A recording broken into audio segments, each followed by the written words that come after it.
do you guys remember this? Do you remember this? Communicating with these state and local prosecutions against Trump, you can clear it all up for us right now. Will the Department of Justice provide to the committee all documents, all correspondence between the department and Alvin Bragg's office and Fani Willis' office and Letitia James's office? The offices you're referring to are independent offices of state. I get that. The question is whether or not you will provide all of your documents and correspondence. That's the question. I don't need a history lesson.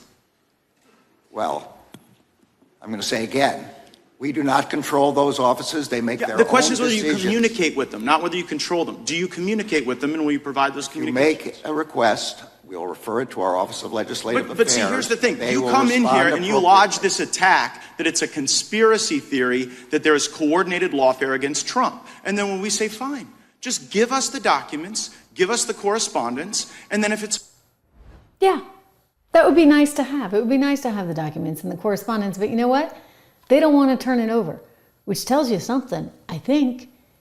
News today that Fani, however she says it, Willis, is not willing to cooperate with local authorities that are looking into just exactly what went down and what kind of coordinated efforts were made between Fani Willis, who may see her, you-know-what, Fanny, back in the, I should say, the slammer.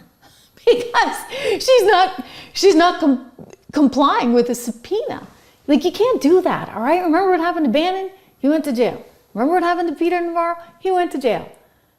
I mean, I realize the libs, they always somehow finagle their way out of it, and somehow, somebody is able to do them a last-minute favor, and then they don't have to go to jail, but the conservatives go to jail when they don't comply with the subpoena. So guess what, Fanny? You don't comply with the subpoena, you know what? You're going to have some problems.